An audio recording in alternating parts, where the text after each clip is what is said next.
My name is Dena Stock-Marquez. I'm Izzy Garcia, and I'm a senior here at SMA. I started at St. Mary's in 1989. That's a long time ago.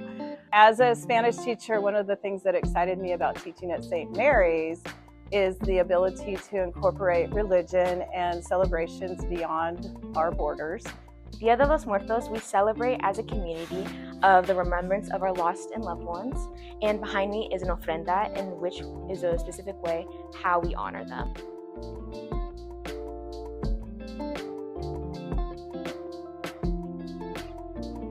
The ofrenda, the idea is that we put out a picture of people that have passed away. We want to have water, because everybody's thirsty, salt to add a little flavor to life, and foods. The bread, pan de muertos, which is specific, but you can put out any bread. The candles, las velas, mostly to help guide them back to visit. And the flowers, which sometimes think are marigolds, are a kind of like marigolds, but they're cempasúchil, and they go back to the Aztecs, and they're orange and they're beautiful. We have gathered enough photos, and we have reached out to the community and asking of people to remember their loved ones with us as a community. I feel like that Día De Los Muertos is not just a day of mourning, but it's a day of remembrance together, and it's just such a nice thing to do as a community. So originally I did it mostly with some of the students that also, mostly Mexican students that have that as part of their tradition.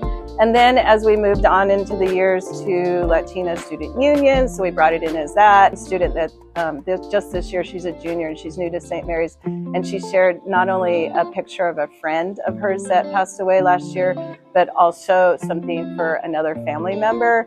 And she thanked me for that. And that made it feel really good.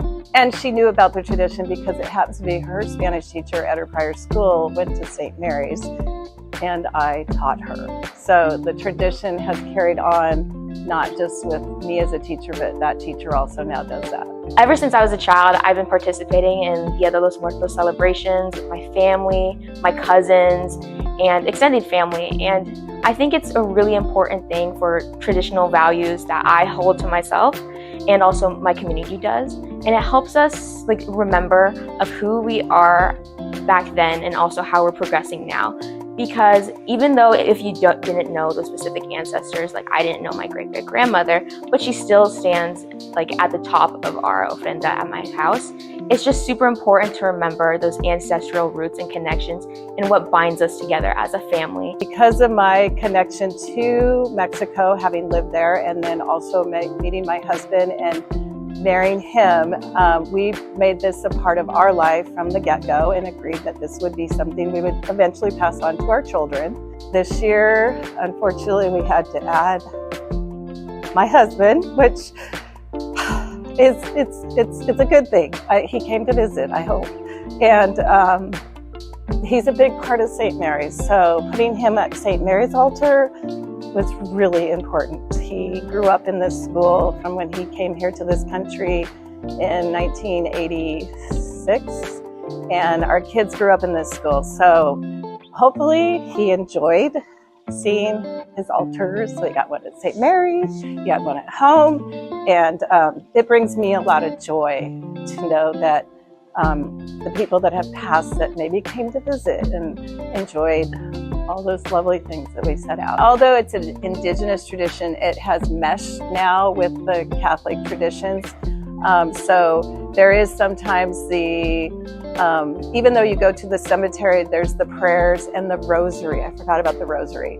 That is a huge part of going to the cemetery. If you are going to visit your loved ones and take all those things, you also do that. They do the rosary at the cemetery a lot of times. I'm so grateful for the community who has opened their hearts to us, and their eyes, and their ears, because I think the importance of remembering our culture and continuing to progress with it is people listening and interacting with it. And at SMA, it has never been a judgmental environment, and we've always had this strong sisterhood community that just asks, tell me more. And that's just the nicest questions that you can hear when someone's interested in your culture.